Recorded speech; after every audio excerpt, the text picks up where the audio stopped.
So we're here with Paul Thorpe, all the way from London. And Paul, what brings you here to Miami? Well, Eric, obviously we had the lovely invite from Roman to go along to his F1 do, and when he rang me up and said, Paul, I want you over, you know, you got to drop everything and come, right? Nice. Did he call you up? Did you get an invitation? I mean, how did the whole thing transpire? Well, we was in LA with producer Michael, shooting some videos out there. And Roman rang and said, Paul, where are you? I said, I'm in LA. He said, will you be back in America next month? Because we need you in Miami. So here I am. Nice. What did you think about that event? I actually attended as well. I thought it was great. How did you feel about that event? Well, I think it was good. I mean, it's good for business. Obviously, it's good for the community. I mean, where do you see a bunch of watches like that, right? Yeah, there was definitely some heavy hitters. Heavy hitters, very concentrated. It was quite surprising to see so many, crazy watches and crazy collectors in such a concentrated area, because it was big, but not that big, if you get what I mean. Exactly. Well, we was talking about the amount of money in the room, not just in the cabinets, right, but also amongst the clientele. Yeah. There were some big hitters there. Yeah, I mean, honestly, when Roman told me that he felt there was going to be $1 billion in the room, I mean, I honestly thought bullshit. I mean, I figured it's possible, because really all you need is just, let's just say 10 guys that are worth $100 million. In America, that's not a hard thing to do. But I just didn't really think it was that possible or that easy, or maybe I thought he was stretching it. Right when I walked in and I saw a couple of people, I just thought to myself, there has to be $1 billion. Yeah, here. easy. Yeah, I think you're right. Yeah, I mean, it was a very well catered event. I thought they had great food, great location, great alcohol. Even though I didn't really drink that much this time, I guess I was just. Yeah, it got to me a little bit. I got to be honest with you. It's at the end of the night, I was probably in danger of spending a load of money. It's very interesting that we even bring that topic up, because. Me personally, I enjoy drinking whiskey. Whiskey is what I drink, and I can drink whiskey. Okay, seriously. And that night I only had one whiskey. That's it, because there was something about that, that one drink I had that I said, this is odd. I kind of felt a little bit, and I said, man, let me just go easy, because for me... Maybe he spiked the drinks, Eric. Maybe he spiked them so we all be spending our money. I mean, listen, I'm not saying that they're capable of doing something like that, or that they did, but I honest to God, felt a little bit weird off of one drink, so I was like, you know what, I'm at a work event. I want to have fun, but there's people there I don't know, so I don't want to be like, watch Eric fainted in the middle of the party or fell onto his face or something. So it would have made for great content, right? It definitely would have, but not to my benefit. So, So, anyways, besides that, how do you like Miami? First of all. Oh, it's a beautiful place. I mean, it's not too dissimilar in some respects to where I live in the UK. I now live in Brighton, which is on the coast by the sea. Okay. It's a very diverse community, very similar to Miami in many respects, but there's definitely more money here. There's more flexing. I mean, every other car is a 200 grand vehicle. Everyone's, you throw a stone and it's in danger of hitting a Richard Mille. There's just wealth everywhere, which is quite a sight, really. Well, look, man, I mean, I'm born and raised in Miami, and the reality is that, yes, there is a tremendous amount of flex and wealth compared to, for example, when I was last weekend at DC, which is the nation's capital. There wasn't so much floss and flex over there. I saw one Ferrari in 4 days. However, I also want to tell you that, you're staying in the beach, and when you're staying in South Beach and you're staying in those areas, it's kind of like the hot area for that. In reality, Miami's not really all like that. Yeah. There's plenty of areas that there's nowhere near any luxury there. I mean, it's like you'd be lucky if you leave there with your shoes still on. Well, I'll tell you one thing I have noticed, Eric. Coming from London, we have a massive problem in the UK, particularly in the capital city and the big cities around the UK. One thing I did notice is actually how safe I felt wearing expensive watches around the city. Yes, I mean, lately I have been a bit restricted myself. I don't wear, for example, I wore for Roman's event my 5980 Patek in rose gold, because I haven't been using it lately. Things are different here. You know, I get it. It's totally different from where you're from, where you really can't wear anything. Where here, you do have a lot more, you know, leisure and space to wear a watch. However, I do feel that after the whole, you know, lockdown and all that here, things got a little bit weird. There's been more robberies. Before, it used to be all the women that would rob you. You know, they rob your heart, your watch, your money, everything. They take it all. They leave with nothing. Now it's like also the guys are jacking you and stuff like that. So yes, another thing is we're able to carry guns here. Yeah, big difference. You know, I'm armed I go armed even to the theater, everywhere. Doesn't matter where I go, I have a gun. Sometimes I find myself with a gun even at my own friend's house. Yeah. And then I realize I'm supposed to be in a safe zone here. You know, you're at your friend's house, but the time you don't carry it is the time you get caught, right? That's the problem. So, you know, it's a bit different here because it's like a double-edged sword, you know. They know everybody's armed, so they're hesitant. But at the same time, too, they know everybody's armed, so if they do come to rob you, they're going to be armed. They're going to be armed, and it's going to be, you know, quick and violent and stuff like that. But other than that, I mean, what do you feel about the Miami watch culture here? I'm blown away by it. I mean, I can't believe how many people are wearing high-end watches. I mean, we've been to one or two restaurants and every single person, to a man and a woman, is wearing a luxury watch. Yeah, I've always said that in Miami, you know, your pharmacist at the Walgreens, which is our pharmacy, will probably be wearing a gold Yachtmaster. You know, even the person that's at the working the register. It's part of the culture. You know, there's cultures that don't like watches. You know, I'm Cuban American, I'm born here, my parents are from Cuba. When I went to Cuba for the first time to go see what that place is like, my parents haven't been back there since 1960. Yeah. I wanted to go see what it was about. And the first thing I realized is every single person has a watch. But when I'm talking about watch, I'm not talking about like watches. I mean like $5 watches. You know, or Orients that once upon a time cost $100, but you know, I saw a guy wearing a watch that didn't even have the glass or the movement in it. It's like culture, it's like an accessory to them, you know? It's like everybody wants to have the accessory of a watch. I noticed everybody wore a watch, period. So I guess it's part of the culture also. Here, the Hispanic culture, people like watches. What I was going to say, because I've travelled quite extensively around the United States and I've never seen so many luxury watch wearers as I do in Miami, not even in LA. Yeah, I think it has to do with, you know, the sunshine.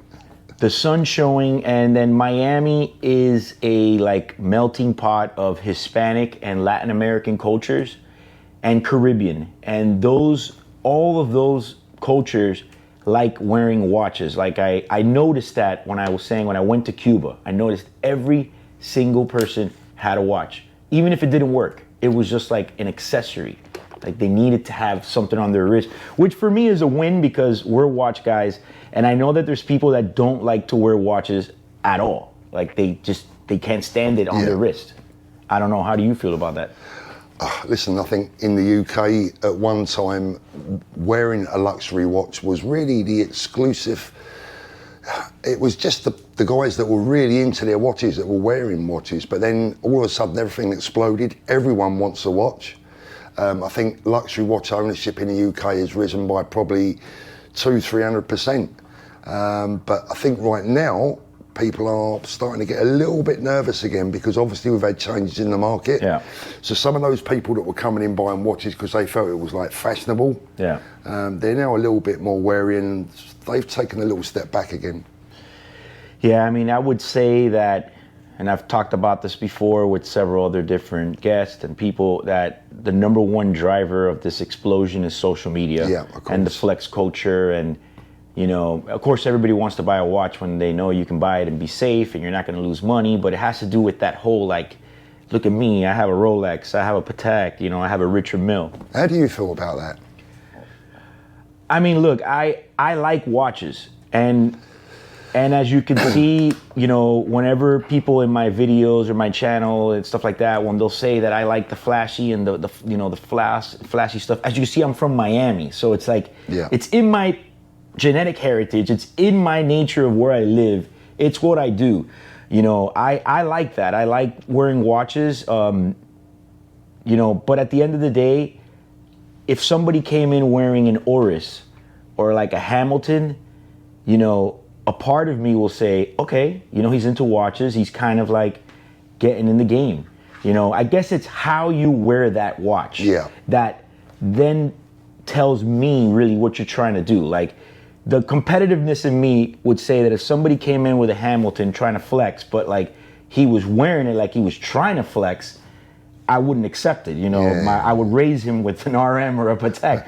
But if he's just a regular guy, which most of them are, you know, the thing is in Miami, you know, it's infectious. Everybody here tries to, you know, I've been here so long, I'm already almost over it. You know, lately I'm wearing more like vintage stuff and just things that are more toned down. I feel like that's the new leaf that I've turned. Do you think the fashion to slightly smaller watches is around us at the moment? Yes, I think 100%. Surprisingly, things have started to go back full circle, and we are going more into smaller watches, and little by little, it makes sense. I mean, I love my Day-Day 2s, and lately I put them on, and I'd almost rather a Day-Day 40. I noticed that Roman had this rose gold Omega, which was from last year's catalog, with the ruby bezel, which was actually like a freaking stunner. Whoa. And then in my head, I thought to myself, because, you know, I guess it's just the Miami asshole in me was cracking these jokes inside my head. And I was just saying, like, I bet you Kevin O'Leary's going to come over here and see that Omega and he's going to cry.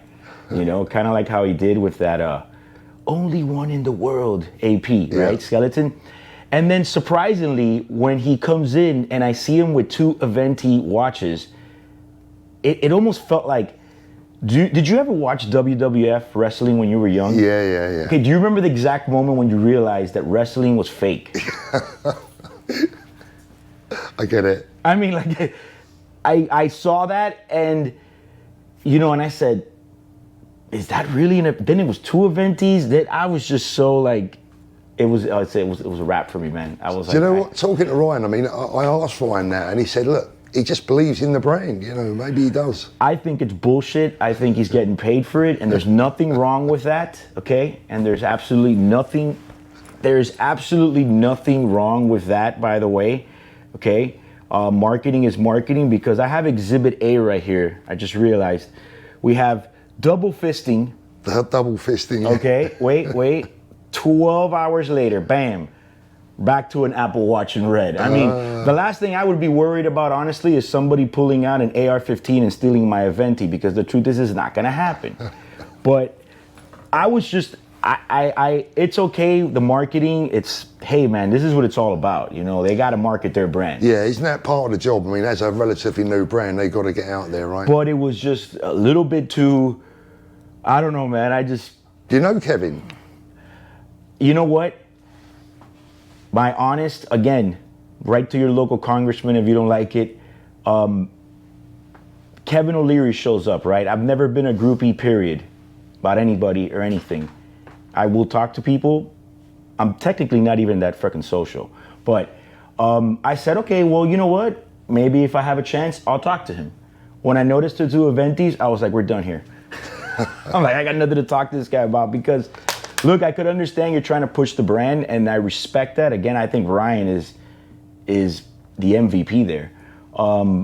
But I think the guys, the people that were there are way too much of like watch guys to, you know, accept that. Like they're not gonna, it's not gonna happen. I can't say I know him well. I mean, I've met him a few times on private Zoom meets, but that was the first time I met him in person the other night. Nice. I don't know if, I know he's a real watch guy, because he is, yeah. Only real watch guys go down the wormhole about red or this or that. Like, I could tell he's passionate about that stuff, you know? Yeah. So I was quite surprised, and there was my 2-minute shocker spiel. I just had to discuss this with another watch guy, because I haven't had a chance to. It was like too fresh and too new. I was in shock. Do you know what, Eric? I think I look at it this way. All these people, they got to do what they got to do, right? Yeah, no, I mean, absolutely. I'm not hating on it at all. I guess maybe it was just a double fist that was too much. I think you're probably right. I think you got it there. The double fist was probably a little bit over the top. There was no subtleness in the double fist, right? First of all, they're not subtle. They're big watches, okay? And my video master, Adam, he says, Kevin's wearing 2 Aventis. And I said, what? Like, if he was wearing a Aventi, but 2 Aventis was just like, what is the purpose of that? Yeah. I saw another guy there at the show that was wearing 2 watches, but it was a different purpose. He had on a white AP perpetual calendar, which is what he brought to Miami. He doesn't leave anything in his hotel room. I don't recommend anybody, if you come to Miami or anywhere, I don't leave anything in my hotel room. But, and then he went to an FP Journe event, and then when he was there, they actually said, hey, we have a watch for you. So then he had to wear 2. Take it, yeah. So he was like, I'm kind of double fisting here, but So what's hot in Miami right now, Eric? What watches are you selling mostly every week? Look, before it was a bit easier to, first of all, most of my clients are not from Miami. I would say a large percentage of my clients are from the rest of the United States. I do sell to Miami. I do have very good clients in Miami. Miami clients are very difficult. You couldn't imagine. Really? They're extremely difficult. Why is that? Well, first off, I don't know if it's their background, their jobs, if they're shady or what. But look, Miami clients, because I don't want to say guys, Miami clients, first of all, want the watch cheaper than what we pay for them, okay? They want every single thing possible that comes with the watch. I mean, everything, every little thing. Even the original receipt, right? They want everything, okay? They want the watch perfect condition, all right? They want to pay less, and they don't want to pay any taxes. Like every hurdle that you can think of, they put it there. Or they always got another person that said they can get it cheaper or something. I mean, I'm blessed with a lot of clients from Miami that are actually very good. It's taken a lot of time to weed them out though. But, I would say that what mostly is selling right now is Rolexes, anywhere from $15,000 to 65, 70 grand. Yeah. I would say that's the range right now. A lot of Daytonas, a lot of Submariners, a lot of bread and butter stuff. Bread and butter stuff. APs are selling, but they would have to be same thing, 60 to 70K and under. I feel like that's what's moving most right now in the market. The big supersonic pieces, the 500K pieces, are a bit more thin and spread apart as they were maybe 2 years ago. I know we spoke about it briefly the other night at the event, but you're not big on consignment, are you? I mean, look, I think consignments are great, and I do consignments. I do them, but I'm more selective on who I do the consignments for, because there's businesses you were telling me that are moving 100% to consignments. Yeah. But, for me, I think that one less person that I have calling me asking me if their watch is sold already is better for me. I don't know, maybe I should just set up a department and put somebody to deal with that. Then maybe I would like consignments. It brings a different set of responsibilities though, right? And a different set of problems. Yeah, I was mentioning it, for me, I think that to be responsible for somebody's watch, the second you agree to do a consignment, and the guy lives in Chicago, I gotta send him a label. The second the watch is being shipped to me now, I am responsible for the watch. Something happens to the watch and it disappears, I'm already in the hole before I even get the merchandise and start trying to sell it. So then I gotta do that. Then I have to market it. I'm putting my reputation that's taken X amount of times to curate and solidify and everything. And then, if you gotta detail the watch, or you gotta then whatever, then I gotta ship it to the client, and this whole customer service. The whole problem is that I will do consignments, but I'm definitely not doing consignments for 5%. I think at the end of the day, I'm interested in selling watches for people that are interested in me being successful and being able to make some money. Fair. I'm not trying to kill nobody, but if he says he wants $50,000 for the watch and he's okay with that, what does it matter what I make at that point? Yeah. If I want to make $100,000 from that point, if the guy said he's happy with 50, it is what it is.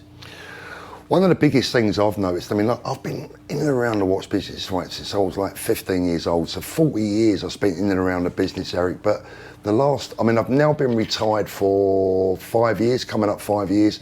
And I think in that time that I've been retired, I've seen more changes in those 5 years than I saw in the previous 35, 40 years.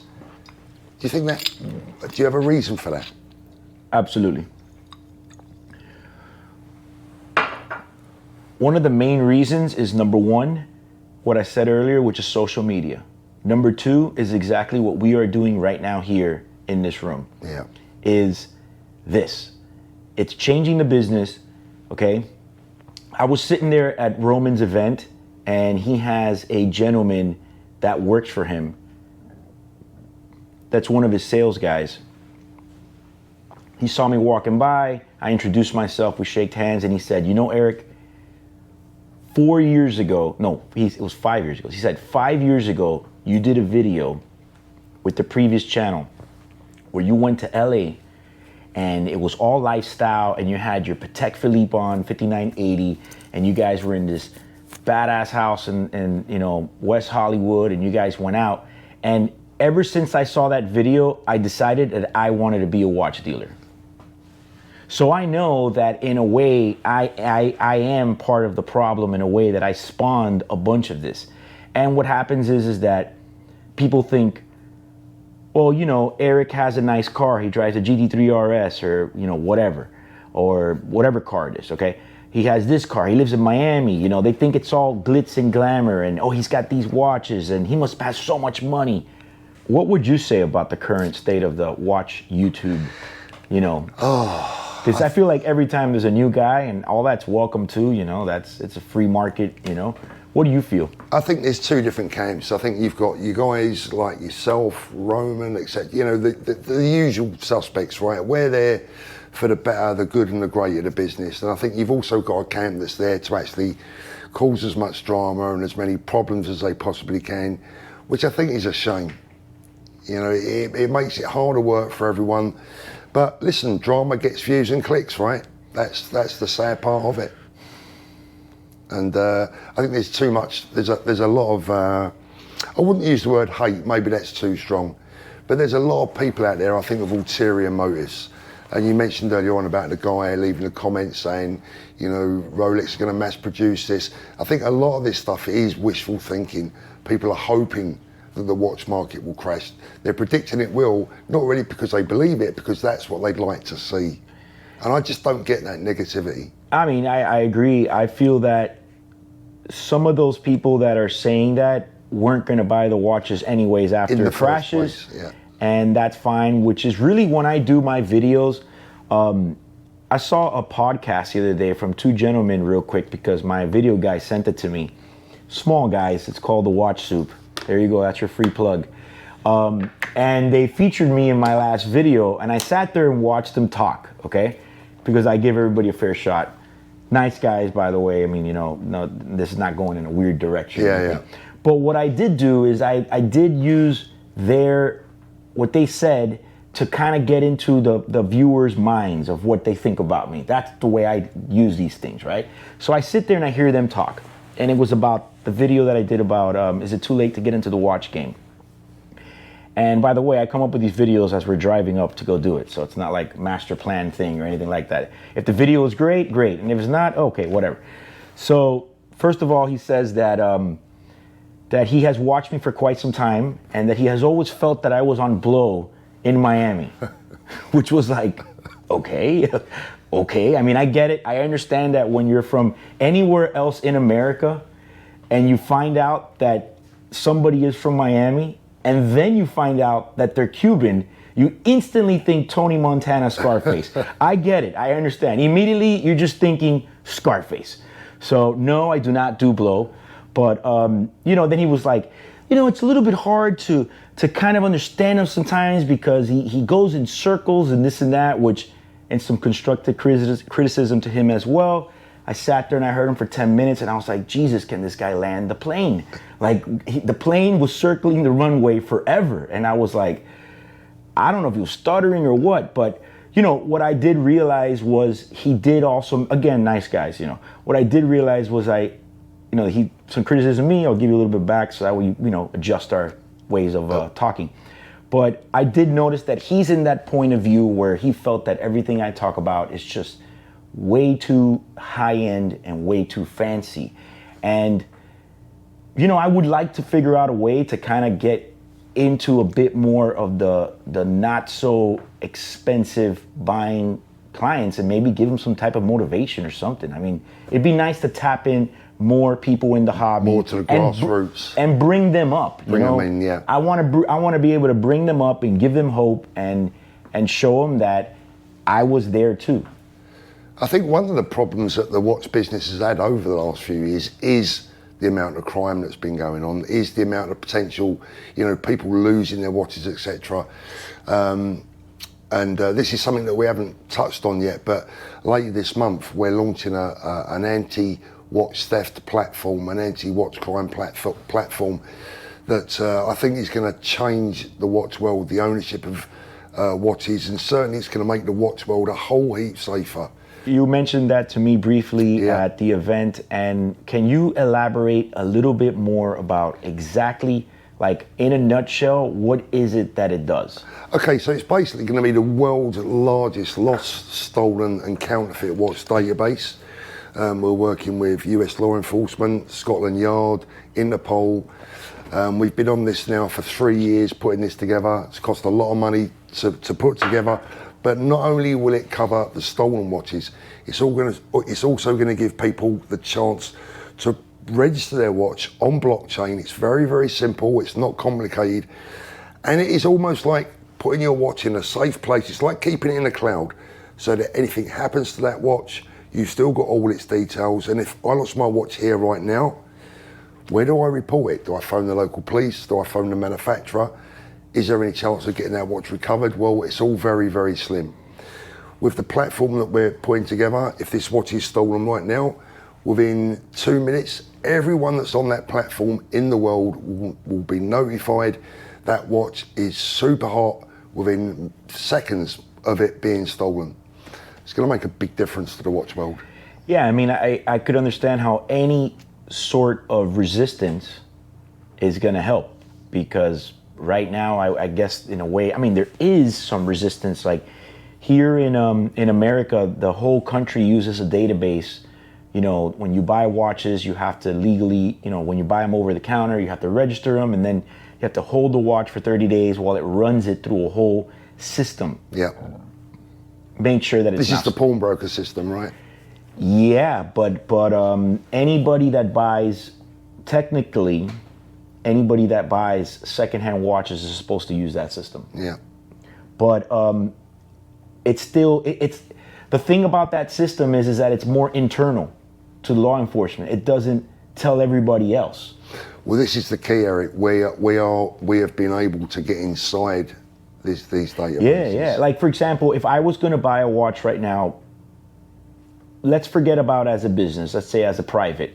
It would be nice to be able to run the serial and know if it's got nothing, almost like you do a Carfax on a car. This is pretty much what Carfax is the perfect example. Okay. Yeah, that's something. So if you think Carfax for watches, you're pretty much there. Yeah, that sounds that's something interesting and that can possibly help the situation, because when you said about what has changed in the market the last 5 years, it's everything. It's social media, everything, the business, you name it. All that has spiraled into where we are right now. People now know that watches are worth more money, where before you could walk in with a 5980 steel, nobody knew what it was. Nobody. Now any idiot knows now their Nautilus, a Richard Mille or anything is worth money. Well, one of the aims of, it's called Digital Watch Vault, one of the aims of the vault is to get people putting watches back on their wrist. Yeah. Because a lot of people have been taking them off.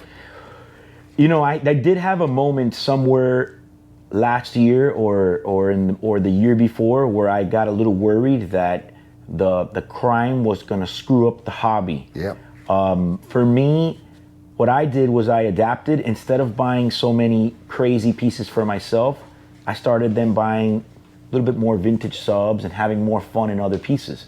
so I don't have to always, wear my John Mayer Daytona or something of that nature. And I think it cooled down a little bit, although I am talking from my perspective. Where you guys are, it's a whole different ball game.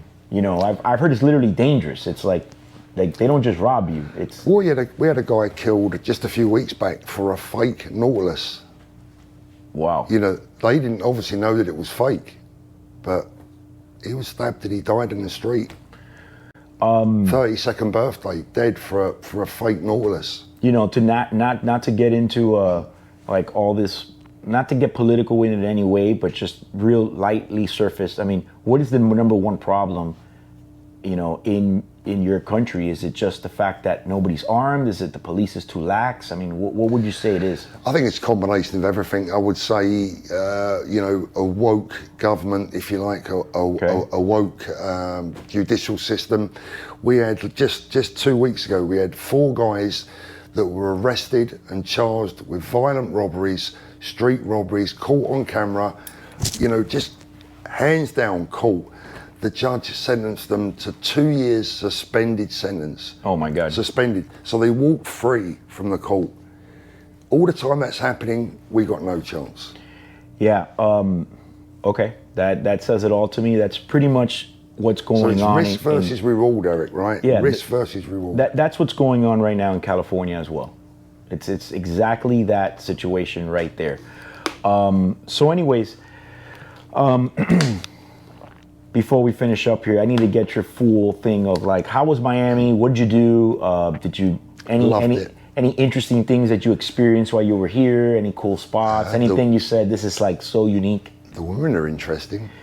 Yes, over here it's a lot different than almost anywhere else, even in the U.S. I mean, this is a pretty high concentration of women and watches. I would say that. So it's not a bad place to live, I would say, guys. If you like your women and you like your watches and your cars, Miami wouldn't be too bad. Yeah, you also got blessed this week with some good weather because Miami is bipolar. I'd say 2 weeks ago we had rain the entire week nonstop. And then sometimes you'll have rain and then it won't rain anymore. So yeah. I'm actually hoping that today we don't have any rain because contrary to what anybody thinks, I'm not a morning person. We are shooting this video right now very early because we both struggled to make this morning, guys. If we're a bit flat, you know why. I had told Paul, I said, if we're going to do something, we got to make it early because I'm going out to the F1, to the Grand Prix today, the Miami Grand Prix. So it's race day, so I got to be there kind of early. And Eric, we need to see you back in London soon. I want to go. I was telling you that I had said I wanted to go maybe, back to France. And then my wife said, like, why don't we just go to London? I said, you're right. I'd rather go to London. I was only there a brief time. And for that brief moment, I tried to walk around and see as much as I could. And I did. I thought it was great. I thought the atmosphere. And I don't know, London has a bit of a vibe. When I get off of the airport and I'm heading into the main city, it's got this energy that I like, which is usually what I go off of anywhere that I travel. I kind of feel like if I like the energy there. You had a great reception from the viewers as well in London, right?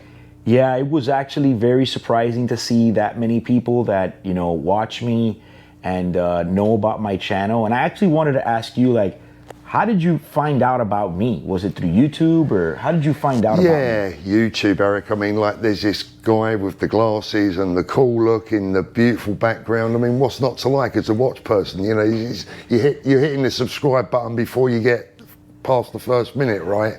When I started doing videos, the only other person that was doing videos in a professional level would be, a blog to watch. And, I think the Watchfinder guys, they do some really good production and stuff like that. But it was only Archie Luxury that was doing some like non-professional stuff, which I was considering myself non-professional as well. And which he's a movie, in his own, and he's got his own thing there. And that was the only one at that time that was doing it. So I figured I'd do something different and, So how long have you been doing YouTube now? I think I first started doing YouTube in 2013 or 14. Wow, that's a long time. 14. No, maybe 15, but I think I gotta go back and see what my first video was. First video I did it myself in my apartment, and I think it was like a Yacht Master. Was you wearing glasses? Of course.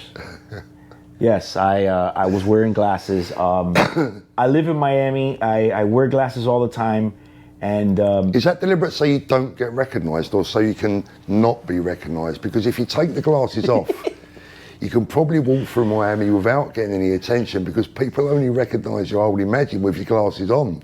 Unfortunately, I'm always wearing my sunglasses, so yes, no. And it's something that has happened for a long time. I mean, I don't know, man. I'm an accessory type of person, so, you know, watches, sunglasses, hats, things like that. It's since I was a little kid, I don't know what to say. Even though when I started working in retail for the watch business, besides the fact that Miami's sunny, so my eyes are like sensitive to the sun at this point, inside, when you work in one of these places where I used to work, the LED lights were so damn strong. Like, it's like a jewelry, you know, retail location that when I would go home and close my eyes, I still see the lights. So then I was like, you know what? I'm just wearing my glasses the whole damn time to almost protect my eyes from the LED lights. And then, you know, it just kind of evolved into what it is right now. I've got one question for you before we pack up. What do you think's the harder job, being a watch dealer or being a YouTuber? I think that being a watch dealer is definitely harder because, you know, it's hard as hell to do both. You know, it is so hard to create content, and we want to create good content.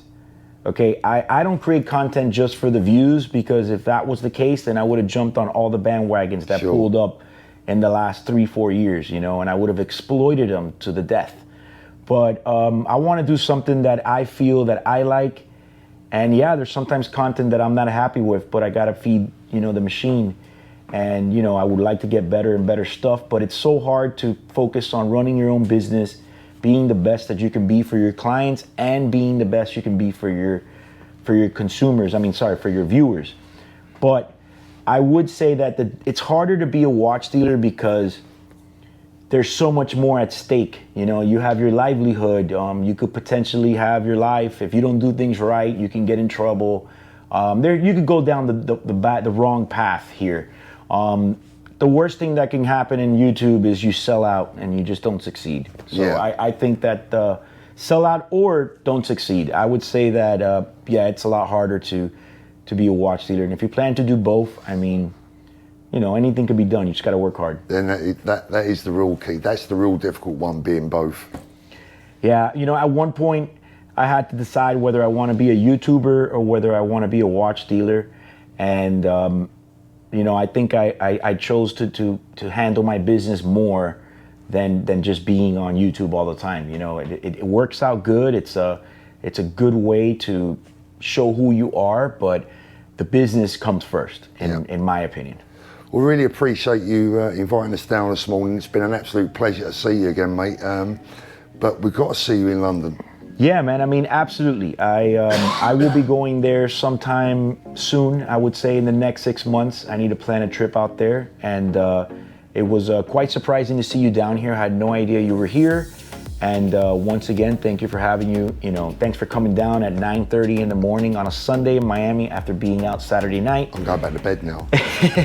and shooting with me. And I hope to see you soon. And that's it for you guys. And if you like this video, like and share it. Also, subscribe to my YouTube channel. And also, don't forget to subscribe and like Paul's stuff as well. All the best. Thank you.